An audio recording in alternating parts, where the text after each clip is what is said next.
That's my crown. My chicken feathers. Cause, so a I had the strongest urge to do this live last night, but the ancestors was like, no, because I really wanted to do it last night. But my response on Instagram was very reactionary. Yeah, it gave very much a cut up, like it was just a lot, But I think that I did eventually start to tell the truth, like I started to calm down, like not saying that I never told the truth. I think that when I first started responding, it was more of an angry venting type thing. And then as my feelings started to calm down, I was able to speak from a more authentic place. But at first, it was not. Like I was just like mad and just saying, being reactionary at first. But I think I started to heal through the process of venting. And it caught me off guard yesterday for a whole bunch of reasons, some of which that I'm not going to mention on this broadcast. But there were certain elements that I was already going through that had me, just really, really upset, which made me respond in the way that I responded. But I watched what Jess Hilaria said. I watched what Hope said. I watched what Angelica Ross said. I watched what Flame Monroe said. I watched a lot of different people's perspective, and I listened to a lot of different people's opinion. And so now I'm going to give a full breakdown of how I felt about this ongoing conversation that is happening between those of us who identify and resonate with the construct of womanhood. Now, I've done my like you can go through our system, go through those people who have been provided the power and the agency to tell you who you are based on how the system sees us, based on how the system labels us, based on how the system identifies us. There are people out there who teach those trainings. I, have a different path. I've honestly always said that being trans, being labeled a transgender, being labeled a trans woman, this is my slave name. This is the name in which I use to navigate up here on this plantation. But in real life, in real life, I see myself as whole. Now, when we talk about biology, let's start there. I am a combination of X and Y. Now, I'm assuming Y has to do with that male aspect. I'm assuming that Y is why I was born with a phallic. I'm assuming that Y is why my ovaries dropped and became testes. And I'm assuming that X, because those who are born with yawnies, wombs, um, cervixes, and fallopian tubes have two of them. So so using logic, which is nothing to do like calling me mentally ill, because I understand that there was a combination of masculine energy and feminine energy that came together and combined in order to create this vehicle or this vessel that I just adorned. Yeah, I embellished my breast. I embellished my hips because I wanted to pay reverence to the beings that I felt were not getting enough shine up on this here plantation. And the reason why they weren't getting enough shine is obvious. We've never had a being that had these that's been the president of the United States. We've never had a being who had these who has been the Pope. we the era in which I was born into, beings who were curvy, beings who were shaped like this, they were second place. They were not, they were being seen as property. They were being seen as livestock. They were being seen as cattle. They were being seen as possessions. And so, because that is a part of my DNA, again, going back to biology, since y'all love talking about that, I am a combination of both. In order for me to take on this flesh, massive, this bubbling brown melanin that massa has enslaved, that massa uses, commodifies, I had to come from the union of XX and XY. They had to come together. They had to lie together. They had to have intercourse. And they had, so that began the process that brought me here. That began the process. Now, let's be clear. Y'all didn't give me life. The Bible that y'all love quoting, that y'all love using the in our place, said that the angels were jealous of us because we have souls. So if I have a soul, if I have a soul, that means that I already existed before I became this. Before I became, I already existed because I have a soul.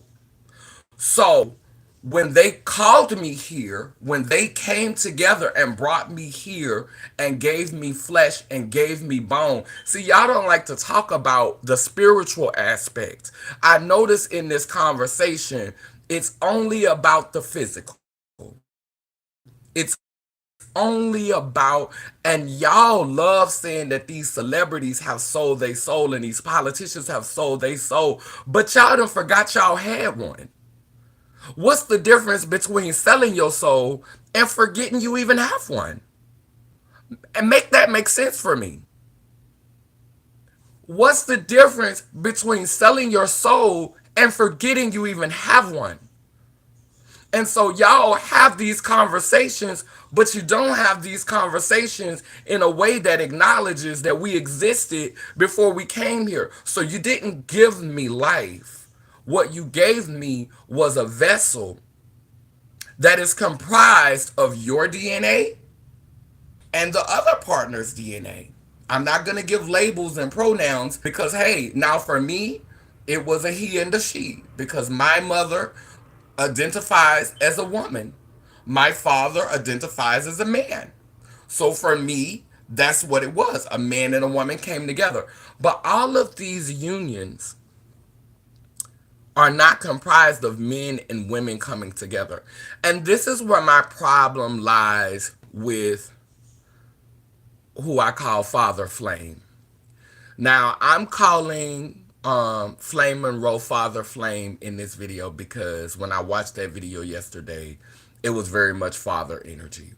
And, you know, the strategist in me respects Flame's stance because I get it.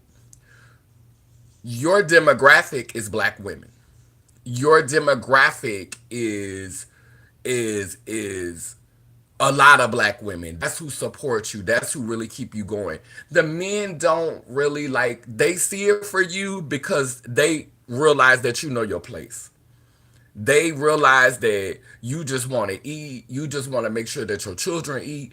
So the men ain't really uncomfortable around you because they know you've been vetted and you know your place. But see, these women, you got to give them your, you got to let them know. You got to stand up for them. And see, that's the thing that get me with this whole narrative that black females or black XX individuals are not being supported and are not being respected. I talk about this in my book when I was a child, when I was 17 years old, 16 going on 17. There was a young boy who I was attracted to in school. We were the same age, and I thought he was popular, and so I wanted to be with him. And, I felt like, at that time I needed, men to validate me, to validate my femininity, to see it for me. And so I played myself, gave the boy some head. And when I gave him fellatio, um, his friend was mad because I wouldn't give him fellatio too. So they both wanted me to suck it, and I was like, "No, I'm not gonna do that." I didn't want to be didn't want to be that girl. Not that I'm condemning that girl. I just didn't want to be her. But the friend got mad and went and told the girlfriend, went and told the female, the XX, the cis woman, whatever word y'all want to use. None of them were given to us by us. All of these words were created for us by massa up here on this plantation. Yet we out here fighting in these streets over them. But anyway, the friend went back and told the one who was born with the uterus and the ovaries that I had performed oral sex on him. So they called me back over to the house, and I'll never forget it. They were standing on the stairs in a triangle, and the best friend was standing right here, and he was standing right here. And I don't know if she was standing up higher than them on the triangle or if she was standing down in front of them, but I do remember it was a triangle form. And she was in the middle, she was the focal point. And I remember her telling him to punch me, and he didn't want to do it because he felt compassion. And she said, "Do it or I'm going to ruin you," basically. And so he came over there with brass knuckles on and proceeded to swell up my either. I done blocked out the memory because of trauma. It was either my eye or my mouth. I think it was my mouth. But I remember the lick, and I remember that was the first night I ever hit weed because I was so depressed. I drank champagne and I hit weed that night with some queer friends because I was humiliated. And the reason why I was humiliated is because the black woman who was born with the ovaries and the fallopian tubes had me attacked. Okay? Now, this didn't happen once in my youth. This happened often where black females, girls, women who were born with ovaries and fallopian tubes would instigate violence against me, and then men would be ready to come and jump me and beat me up because of things that they said. Now, it didn't always go like this. There were black females who took up for me. There were black females who supported me. But the point that I'm trying to make is that they were very supported when I was growing up. You are supported by your children. You are supported by your these men who can love you openly in public. You just weren't supported by the government. You weren't supported by the system in which we've sewn into. No. And I got even less support than you, sister, because I could not perform the expectation of the label in which I had been assigned at birth. So I didn't, at least they protected you because they knew that you could bring something here. So you did get that much support. But I didn't even get that much support, sis. I ain't even get that much support, sis. Because I could not bring a commodity here. I could not bring livestock here. I could not bring something here that could be incarcerated. I could not bring something here that could bend the knee to the patriarch. I could not bring something here that could do that. I could not bring something here through my body, through this here. I couldn't bring anything here that was going to serve that was going to help to sustain that. Now, what I could do is use my voice to tell people about Father God, King Jesus. And I realized that in church when I was younger, being born with that, when I was talking about him, loving him, and worshiping him and doing what he told me to do, then I was able to speak. I was able to talk. But now, since my spirituality has changed, and I have a different spiritual practice, a spiritual practice that charges me, and calls me to celebrate and acknowledge both both parts of myself, the duality that exists within my personhood. And so now, since my spirituality reflects that's why it's only one person on this live. That's why it's only one like on this live.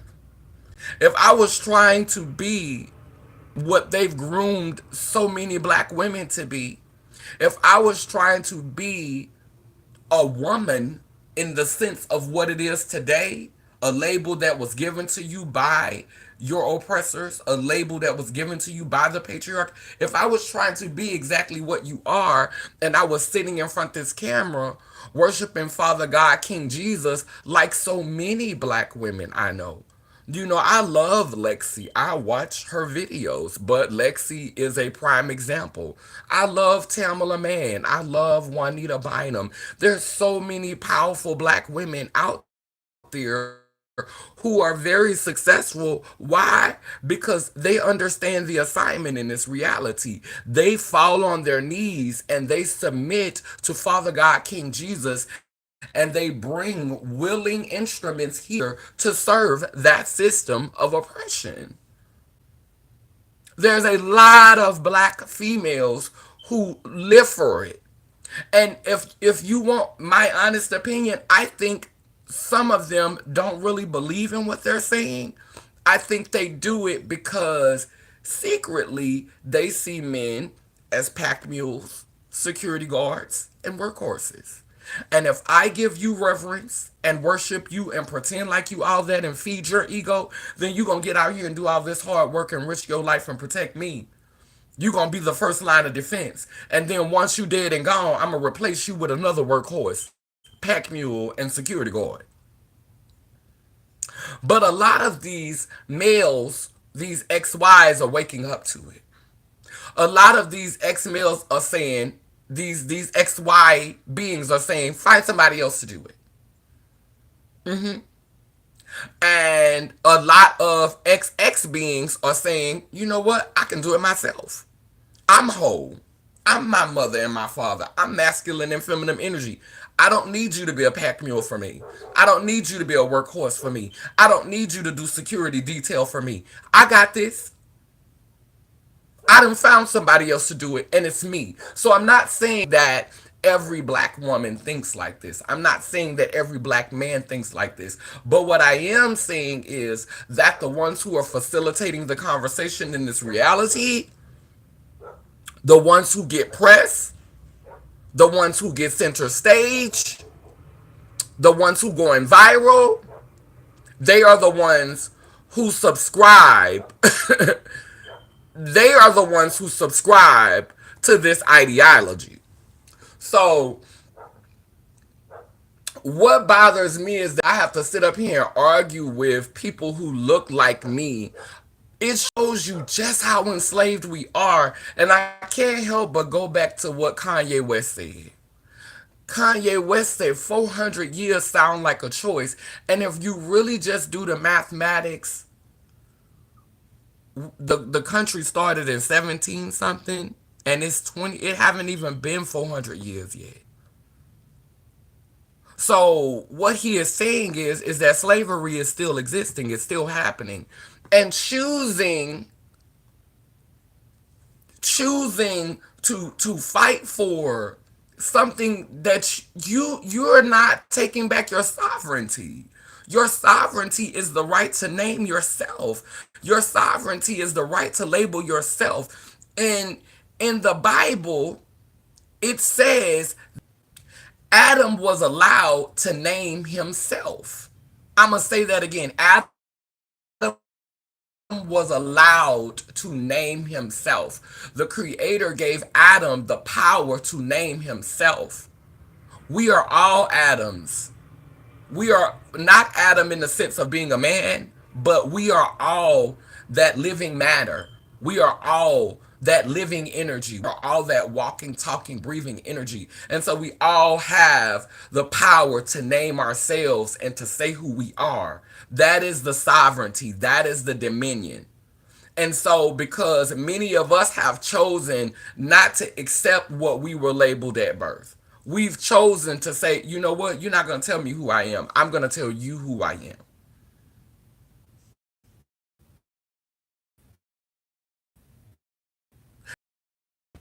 Do I think that some trans women get carried away? Do I think that some trans women are delusional? Yes.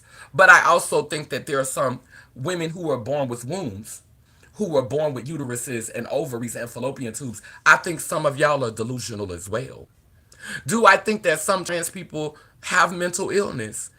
Ma'am, sir, they, them, lay, lur, all of y'all. I think it's hard to live in a reality where you are labeled by your oppressor and indoctrinated by falsehoods and half truths for centuries, and there not be mental illness running rampant. A lot, you remember how the old folks used to say, when you point the finger at somebody else, it's how many pointing back at you? So if you calling me mentally ill,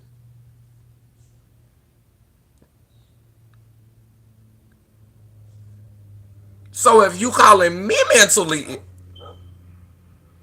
in order to, it takes one to know one. So if you can identify mental illness in me,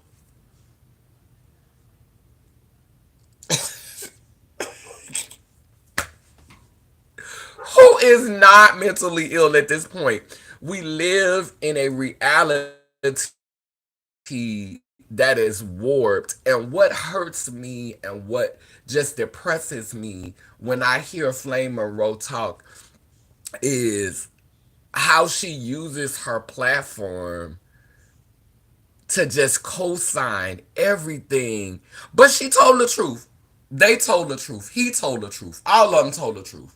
I ain't worried about the fame. I want my check. Just keep the checks coming. And Father Flame understands what's going to keep them checks coming. Because guess what? The women folk up on the plantation, they don't have much power.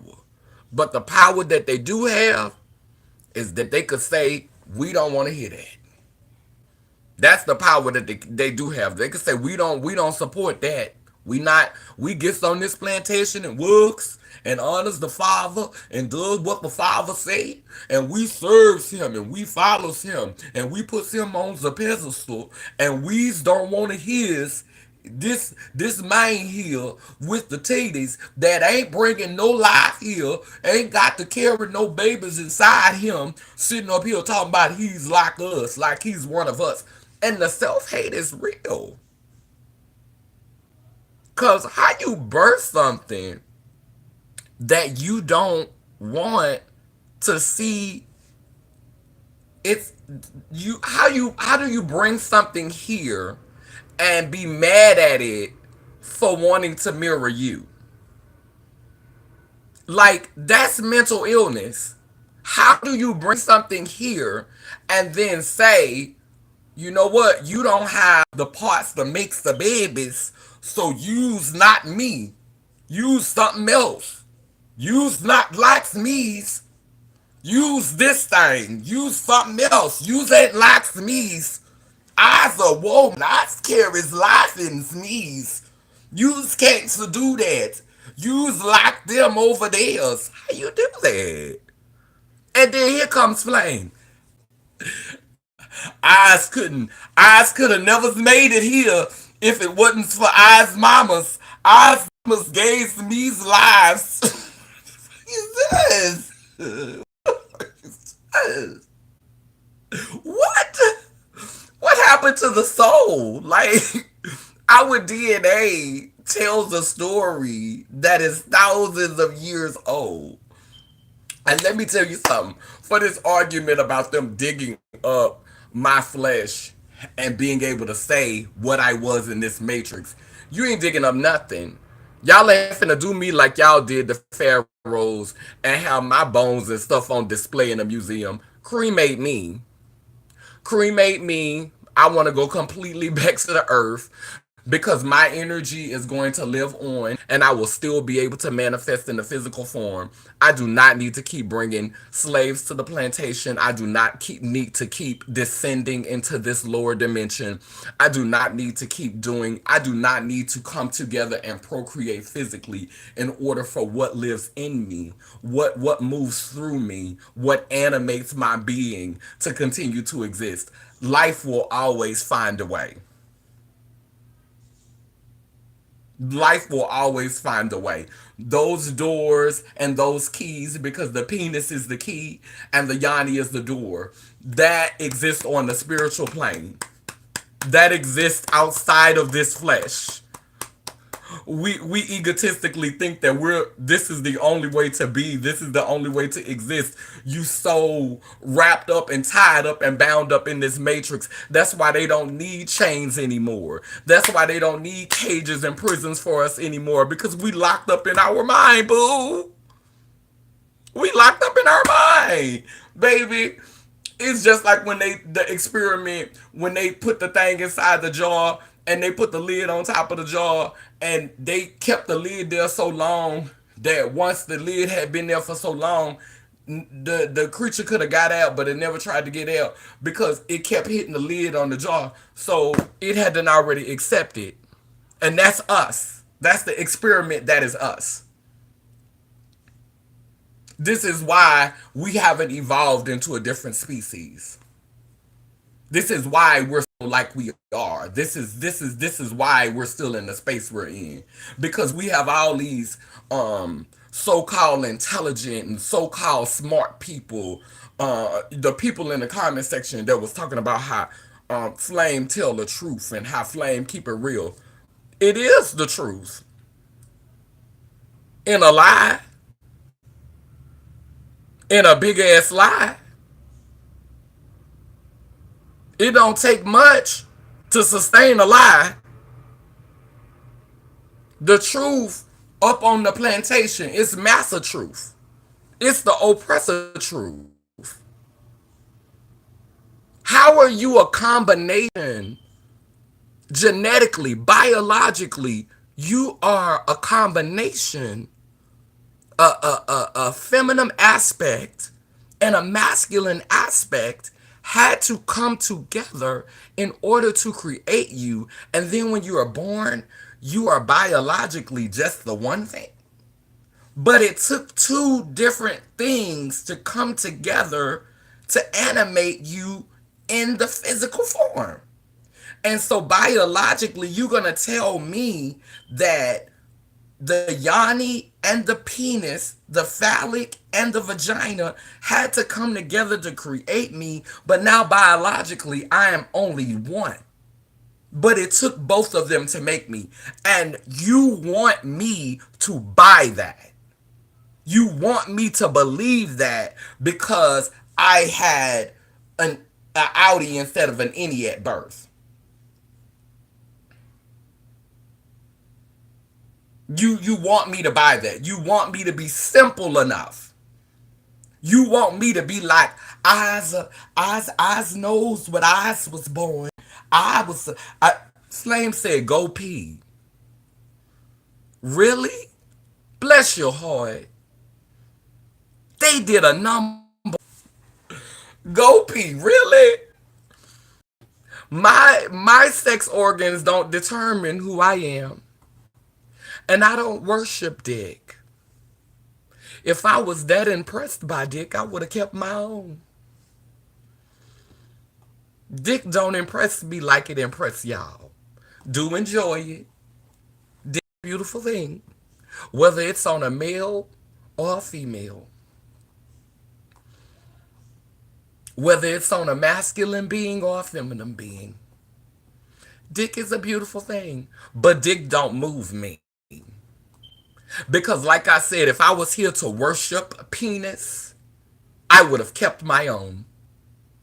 And see, that's what you don't like about me, is that I know who I am with or without it. And I didn't come here with a vagina in my lap. And I'm so glad that I wasn't born with a vagina.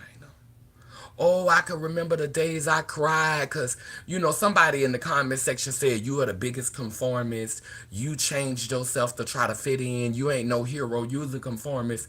And guess what? In one phase of my life, I went through that. That's why I say that person don't know me. Because, yes, I was trying to conform one time. I was trying to conform for my survival, but I learned the truth. I learned about who I am. And while when you look at me, you still see in great majority the female form, I know who I am. I know who I am in its entirety. And I'm so glad that I was not born with a vagina. I am so thankful that I was born with a penis that I chose to get rid of. It was my choice so that I wouldn't bring any product here for y'all. So that I wouldn't bring any anything that you could make bend a knee to this lopsided, misogynistic foolishness, this bigotry, this sick reality that you've created that causes us to bow to a part of ourselves. The part of ourselves that has become this this abbreviation. Man is the abbreviation of manifestation. And so I'm glad that I didn't bring anything here. Now, I got some babies that's already here. And I think that my work, this journey, has been about mending and healing those relationships that I created in my past incarnation. I think that I came here to minister to and to speak to the babies that I participated in bringing here in other lives. Definitely think that that's what this life was about. Coming here and rectifying the mistakes that I've made in past lives with past children. But the cycle ended this time. The cycle is over now. It's over now. I feel like I can make it. The storm is over now. No more cloudy days. Ooh. The storm. I feel like I can make it. The storm is over there. I'm not doing that with y'all no more. I didn't come here to participate in that part no more. I'm not here to do that with y'all no more. Like this manifestation was not about me coming here and producing livestock, cattle, who gonna grow up and be, yes, thank you, Father God, King Jesus. Thank you for doing it for me. He did it for me. I'm so thankful that he's did it for me. Yes, he helped me get that check. He helped me get that check. I did.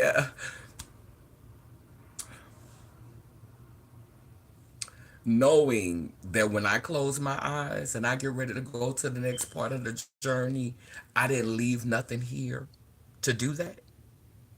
And those who are around me, those who are close to me, those who are in my circle, I have ministered to them about wholeness. I have ministered to them about the mother and the father. I have ministered to them about masculine and feminine energy. I have ministered to them about understanding that they are combinations of masculine and feminine energy. Even when we look at XX, If you remove the legs from the X, you can get XY.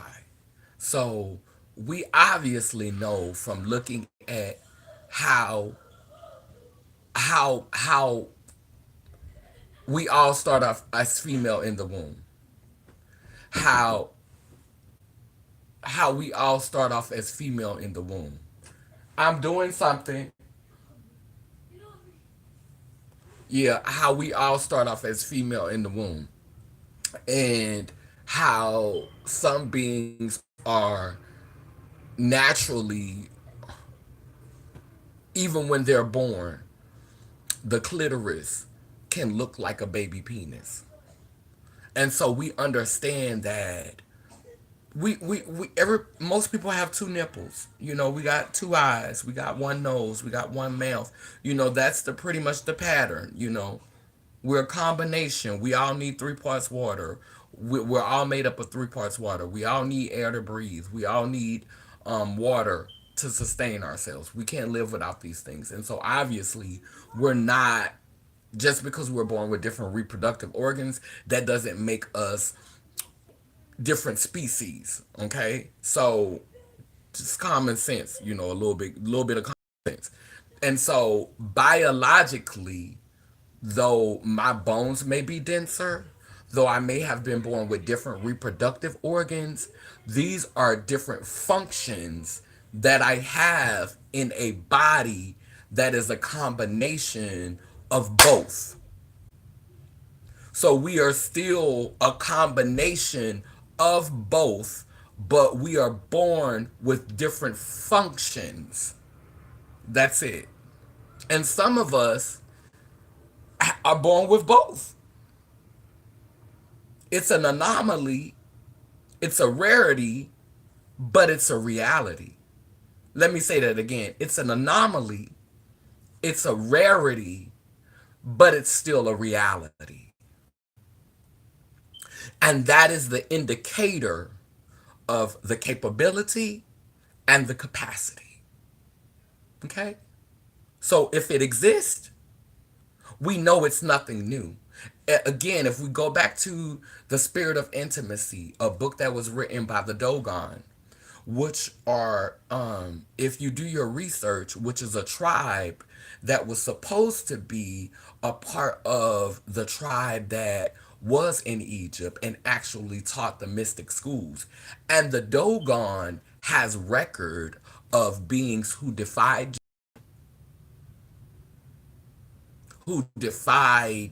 the binary, who moved in between different worlds. The spirit of intimacy in the final chapter of the book, chapter 13, there's a story about beings like myself who defied gender norms. So this is not something that white people taught us. This is not something that Massa taught us. See, what we have to understand is that we have Masons who helped to build this reality. We have people with melanin, some say it was the Moors, who helped to construct this social matrix that we have. And in order to sustain this matrix, certain truths that paint this picture that this melanin is inferior. See, in order for this matrix to keep functioning in the way that it does, there has to be there has to be we have to, some of us, because see, it's so much of this, because everything starts with this. In that Bible again, it says, and the Creator moved upon the face of the deep. The Creator moved upon that dark. And from that dark, that Creator drew out the light. And so this, it does matter, because it is matter. It does matter. But it's so much of it, we treat it like it's expendable. And so if you don't know yourself, you'll be the collateral damage. And then there'll be entities that look like you that are moving behind the scenes, pulling the strings. Because are we going to have a conversation about the ones that's lighter than a brown paper bag that will not intermingle with the darkies? That sustain their bloodline by not mixing with the darkies? That have affluence and power because they did not mix with the darkies? But they still have that, this is their origin story.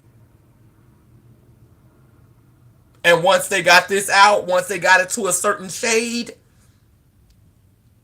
so they can still have access to that knowledge, but when you see them, you don't see this. You see just enough of it, not to need no sunscreen. You see just enough of it. You see just enough of it. And I'm not saying all fair skinned people, because I have fair skinned people who I love with my whole heart. But just because I love you don't mean I'm not going to tell the truth.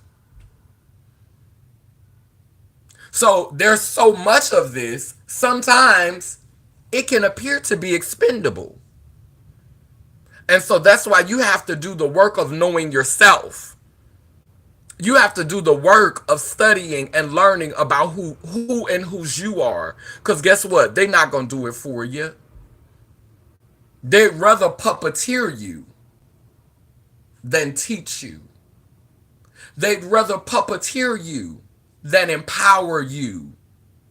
They'd rather tell you what to do than teach you how to do. They'd rather you just accept everything that they said rather than you seeking and doing the work for yourselves. They'd rather you be on autopilot. They'd rather you just accept the script. They'd rather that. Because it's complicated when you have to deal with a whole bunch of sovereign individuals. They'd rather you need to be governed. They'd rather you need to be told who you are. They'd rather that. They'd rather that. Now, what gets me is how y'all want to blame trans women for trying to erase womanhood. Now, I have two different opinions about that. Am I really erasing womanhood? Or am I helping to liberate those who have been labeled?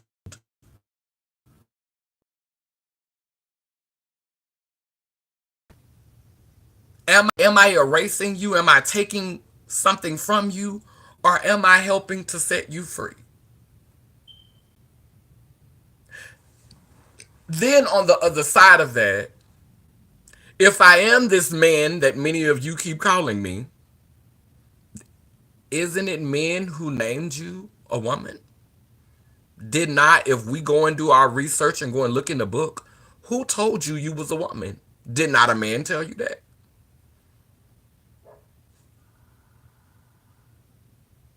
Did not a man tell you who you was? Or did you? Is it documented somewhere that you called yourself a woman? Because as far as I know, the Bible was written by men. All the begots, all the begots and was with men. Y'all wasn't even included in the birthing of Jesus.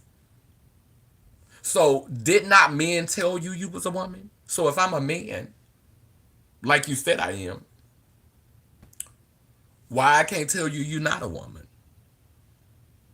Why I can't tell you I'm a woman? I mean, if we're looking at this from a logical, you actually are building arguments against yourself with that one.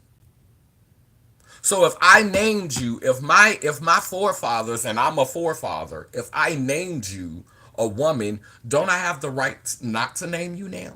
To tell you you're something different? So either way you spin this,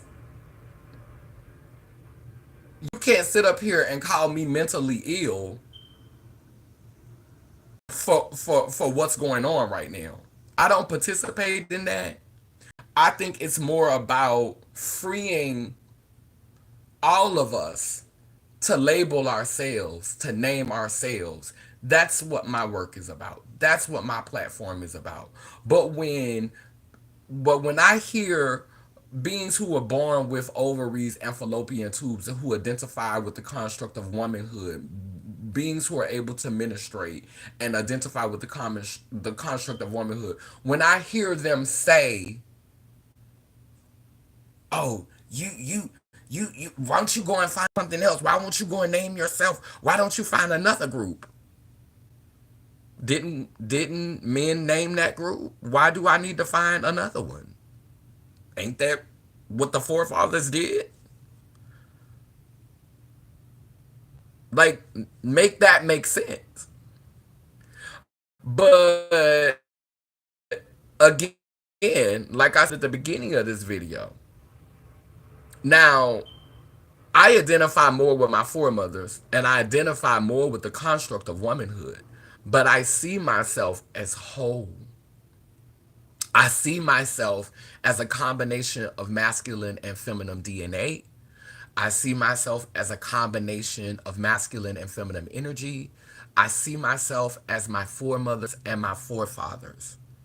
I've chosen to mirror the form of XX because I'm on that frequency.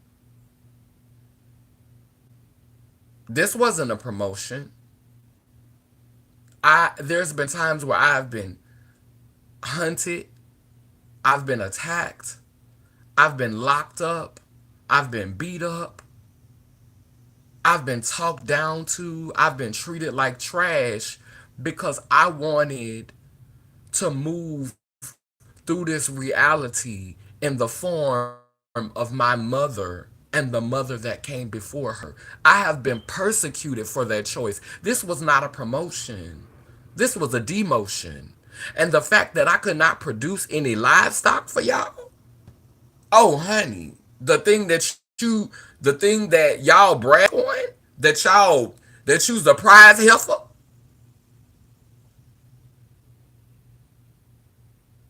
we can go over into the vegan aspect of this. A lot of y'all, who vegans and you don't eat meat, your justification for not eating meat is that, and I am a hybrid. Sometimes I eat meat and sometimes I don't. But when I eat meat, I acknowledge the life of the animal. I acknowledge the life of the animal. I turn it into art. I acknowledge what I'm eating. I give honor and respect to all the things that I consume. I celebrate what has given me life, what has given me nourishment, what has sustained me. And I think that when you honor that which you take into your body, it doesn't matter what it is. Some type of grace is extended to you because you were at least conscious enough to acknowledge that which you were consuming and not just say, "Thank you, Father God, King Jesus, for everything that suffered, for every." I understand that I'm no different than that turkey. I understand I'm no different than that oxtail. Because when Master say it's time to exterminate that, it's time to poison that. It's time to incarcerate that. It's time to do something. When Master say that, when Master call that number, I understand that just like everything that has been incarnated into flesh on this here plantation, it is what it is. And they've made examples of us from top to bottom. Whitney Houston, Prince, Michael Jackson. It doesn't matter how much money you got. Bill Cosby, R. Kelly. It doesn't matter how much coin you got. Lil Boosie. It doesn't matter how much coin you got. When Massa say it's time for you to go ahead and render unto Caesar what is Caesar's,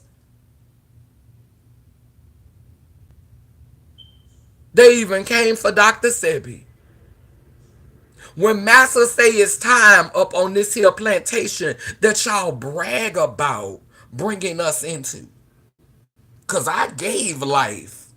No, what you gave was slavery. That's what you gave. Because you, if it wasn't for me, you wouldn't be here. I wouldn't be in prison. So stop bragging that. If it wasn't for us, none of y'all would be here. And you proud of that. You proud of that. That's your claim to fame. Then some of y'all, you think because you give your children Chanel chains, Gucci chains, and they get a little bit more freedom up on the plantation because you worked like a pack mule and told lies to all of your descendants, and you supported massa. You become the number one overseer up here on this plantation, that you somehow managed to do us you managed to do a favor. No, what you did is supported in the deception of future generations, yet you call me the trickster. You call me the deceiver. But you around here selling out. You around here participating in foolishness in order to sustain the very chains that make slaves of us. And don't get me wrong, I don't I don't believe in total freedom. But I do believe that we should choose what we serve. Let me say that again. I don't believe in total freedom. Because if you ain't serving nothing, then you are the type of being that is not able to self-govern. If you don't believe in serving nothing, if you don't believe in any form of service, if you just want to be free to do whatever you want whenever you feel like it, I'm not here for that. Cause that means if you want to be free to do whatever you want, you the type of person I'm gonna have to clean up after. You the type of person I'm gonna have to keep an eye on. So I don't believe in total freedom. I don't believe in total liberation. I don't. That's, for me, that's anarchy. I do believe that we should be able to choose what we serve. And I would only hope that what you choose to serve is not something that will purposely and consistently harm everything around it. Now, I'm not here for coddling either. I don't think that things, I think that some harm is necessary. I think that if we totally avoid harm, if we never experience harm, then we living in a bubble. Harm is just because a plant can't cry when you pick it up and eat it, just because an apple can't, we have no idea what a blade of grass is experiencing when we step on it. We don't know. We don't know what a tree experiences when it's chopped down. We don't know. So I don't think that harm should be completely avoided. But I think that harm shouldn't just be an experiment. I'm just gonna harm you and see what happened to you. Look, I'm just gonna do harm to you because I wanna see how it pan out. But if the harm is organic, if the harm happened and no one planned for the harm to happen, and people are able to communicate about what happened and why it happened, and we're able to heal after that, then yes, I think that some harm is necessary. I'm not one of those people that believe that harm is, oh no, we don't, no harm, not, like I don't, I've been through that phase of wanting, like, I actually legit did harm reduction, and I literally had a group called No Harm. So I've done the work. I've done the work, and I understand now that harm is necessary to a certain extent. A little suffering is necessary. because it helps you to empathize with people who experience it. It teaches us compassion. Empathy and compassion, we cannot have those things without experiencing some sort of harm, some sort of heartbreak. And so when, and I'm a close, there are a lot of things that are coming. There are a lot of things that are already here. This world is bigger than our problems and our issues. It's bigger than the things that we got going on. And if we cannot come together and realize how we are alike rather than how we are different, if we continue to allow ourselves to be played against each other for sport, for the expansion of capitalism, for greed, for other people to expand their stardom, if we allow ourselves to continue to be pitted against each other, to war against each other, we cannot sit up here and boo hoo about the ramifications of that. Now, I'm going to be honest with you. I think that Just Hilarious is a trans man. I think that I saw, she reminds me of Mom's Mabley. Mom's Mabley, put on the female attire, the woman's attire that was created by men, again. Put on the woman's attire, the female attire, but behind the scenes, Mom's Mabley was a whole dude. And I just think that Jess is really a dude. I think, and there's nothing wrong with that. I'm not shaming Jess. I think that Jess just fits more in her masculine energy. I think that Jess Hilarious is a whole dude who performs femininity, who performs it because that's the expectation. And I think that the struggle that Jess is having is not about um is not with trans women. It's the connection there. If I'm too close with y'all, maybe the real me will show up. Maybe the real me will come out. But I think Jess Hilarious is really a dude. I think that Jess really set more in a masculine energy, and I think that's why trans people trick. You a dude with ovaries in every sense. You a real nigga.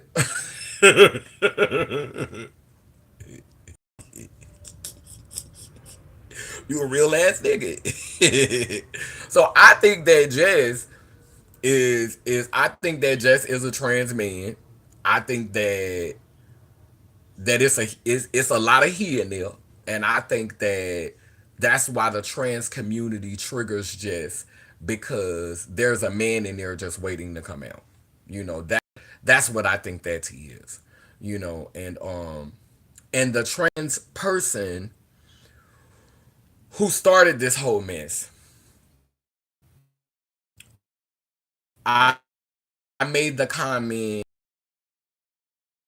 and when I said new to the wig, I was not devaluing their trans experience. I was not devaluing their womanhood. Perhaps I could have said new to the experience, but I'm just triggered by every time videos like this go viral. It's always a trans person who is obviously new to the journey. You never get old school, trans people who've been, in this, navigating this, centering themselves in conversations that really are not for them. You never, you never get them being centered. It's always someone who obviously, aesthetically, and even what's coming out their mouth has not done enough work to be guiding the conversation. And This speaks to the fragility of a lot of beings who are born with wombs and born with fallopian tubes who identify with the construct of womanhood. Y'all always jump on the bandwagon and start a war using a new jack as the sacrifice for the war. Y'all never get a old school person who been out here navigating this. Y'all never use that when y'all want to start this conversation. Y'all always like, and that speaks to the fragility and the self hate. It really speaks to the fragility. It does nothing for the aesthetic of womanhood in the spiritual sense. It does nothing to say that y'all was born with vaginas, had them your whole life, have had to navigate womanhood for 20 years, 30 years, 40 years, 50 years, and you upset about something a new jack said.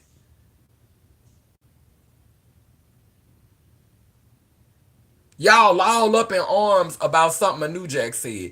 It does nothing. Like, how you getting upset and stuff you consistently say, if it wasn't for me, you wouldn't be here. In this slavery, let's not leave that part out. You wouldn't be up on these plantations with me. But it does nothing for the aesthetic in the spiritual sense of womanhood overall when y'all go after girls who literally look like they are just beginning this journey. They're just beginning this experience. I would have more reverence for you and more respect for you as a foremother, as the blueprint, as you call yourself, if you were able to exercise compassion and empathy rather than speaking from a place of trauma that was not created by me. Because y'all will sit up there and praise Father God, King Jesus all day long and read that book backwards and forwards, but it was created to put you in line. There are more scriptures in that Bible that speak against you than it is scriptures that speak against queerness, homosexuality, and and I had to catch myself, and males wearing female clothes and vice versa. It's more scriptures that check women and put women in place than it is about the LGBTQI community. And yet y'all hold fast to that.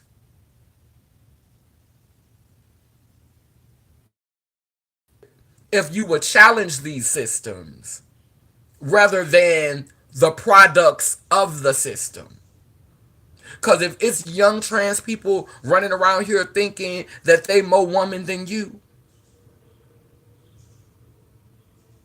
it's because the patriarchy done a man did. Then you got men in the comment section saying, this ain't even your conversation. You got men in a conversation. Baby, I'm so glad Just said that and just needed to say that and I'm so glad Just said that. I bet you is. Because that keep us arguing with each other and it keep y'all in power. That keep the goalposts for us right where it is and y'all continue to be snatching the bag and snatching the throne. Meanwhile, we catfighting in the yard. That's right. While you sitting on the throne watching for your entertainment. Just needed to tell them punks. Just needed to tell them fags. Just told them. Just put them in their place. Sitting on your throne chuckling while the cats in the yard fighting. I know that's right. I know that's right, baby. I ain't mad at you. I see it. I see you. I see you, brother. Brother Noomsy. But one, yeah, that's all I got. Ooh,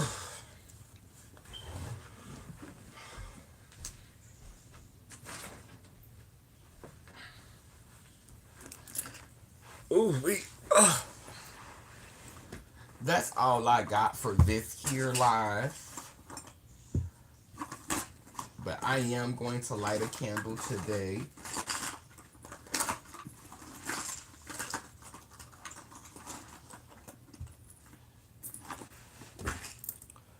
in this particular video, I am going to light a candle. And I'm also going to share something with y'all before I go. Because they always saying, create your own space, create your own lane, have your own space, have your own lane. Why do you want to have what we have up here on this plantation? Why are you trying to be me? You want my parts, you want to be like me, and blah blah blah, whoop de whoop de whoop, all that stuff. But these are beings that I created when my partner, my husband, died earlier this year, and my ex partner passed last year. So this is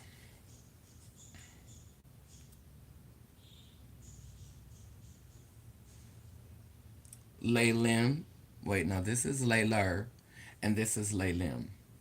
So as you can see, Laylim has curves and looks more feminine, but Layler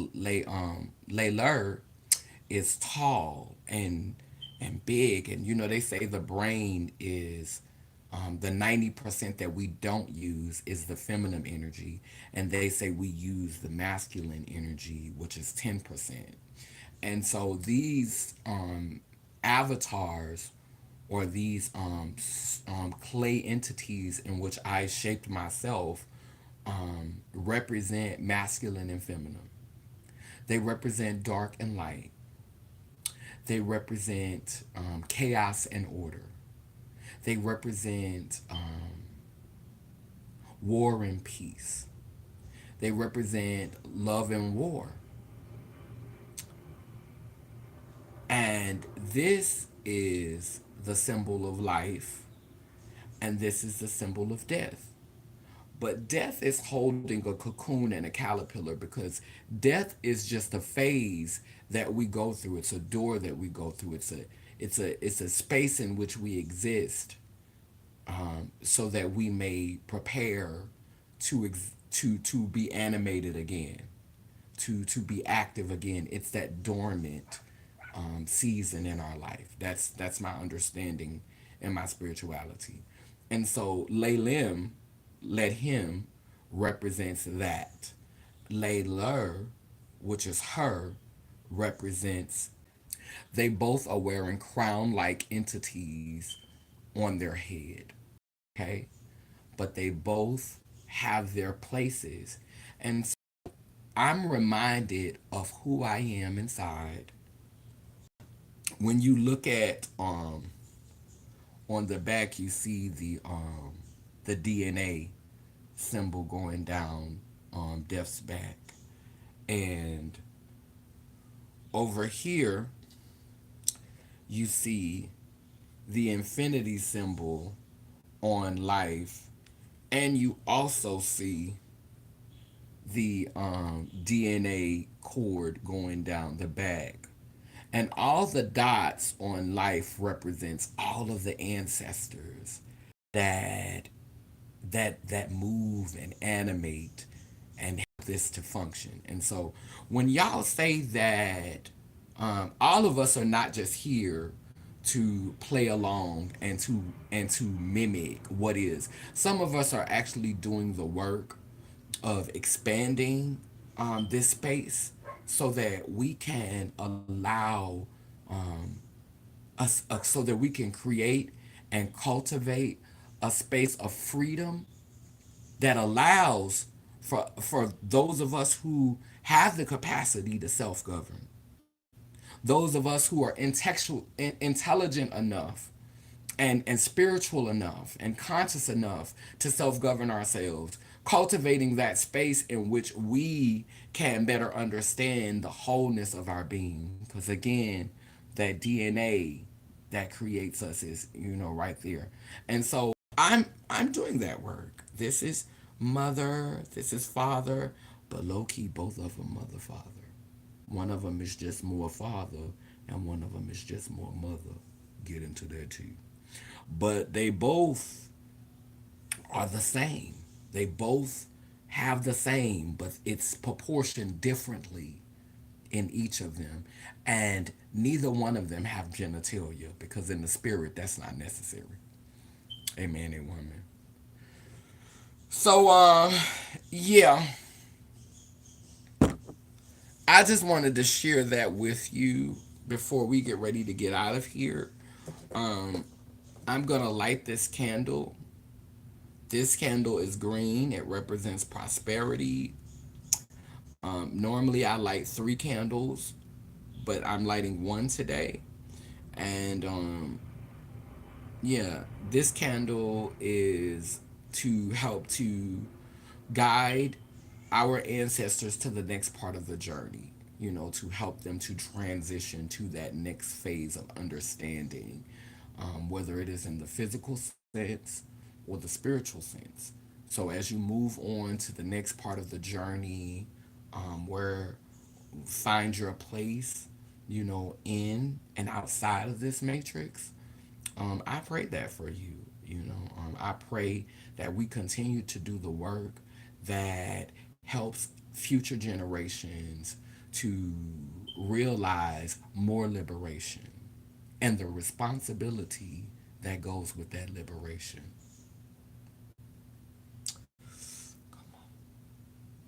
Thank you.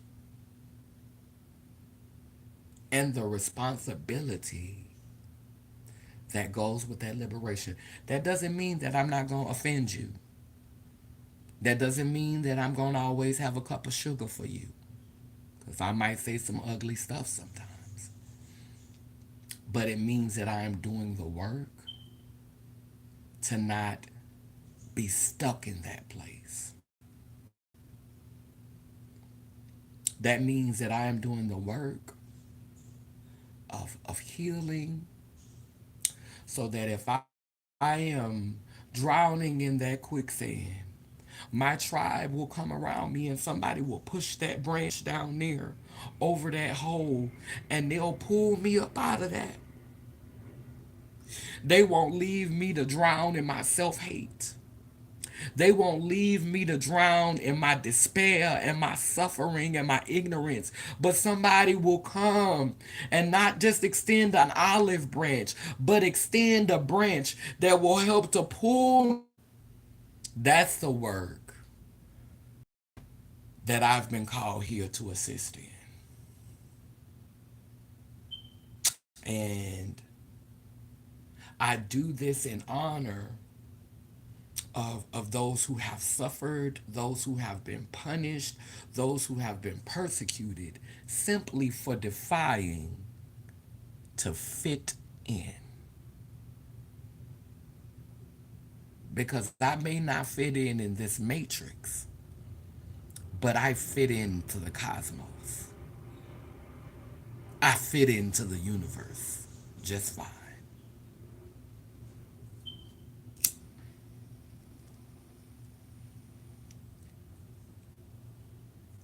Baya Shayado Batswala Baya Shayado Batswala. Peace throughout the land. Elma Oya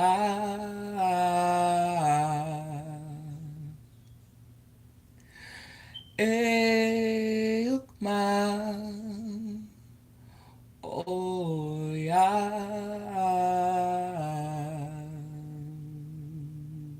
Healing is flowing through the body, both in the physical and the spirit.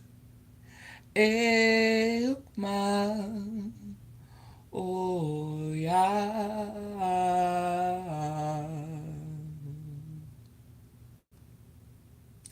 Down but now that I say cool, it keeps spinning and turning Iangani, Iyanko, Kalukalo, which means I am a child of God Goddess. And if I am, you know you are. We light this candle representing the past, the present, and the future, which are the true Trinity. The true Trinity is what was, what is, and what is to come. Let this light Sit in the window of your soul and your mind, freeing you enough from the chains that you might help to free others. But never forget the responsibility that comes with that freedom. We are the currency. I am the bank. I am the resource. I am the storehouse. I am the bailout. I am the bank. I am the resource. I am the storehouse. I am the bailout.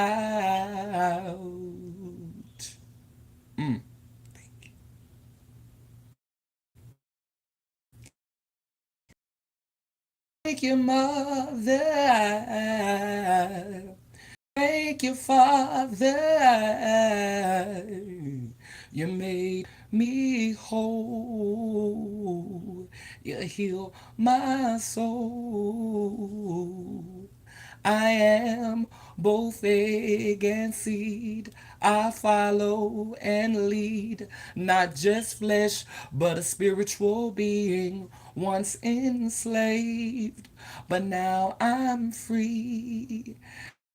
And I'm so thankful for all you placed inside of me, because we are warriors for our humanity. We have to fight. I know we have to fight. We got to hold up this freedom banner. We've got to hold it up until we thrive. Amen. A woman. Lelim. Lela. Y'all have a good one. I feel so much better now. Deuces.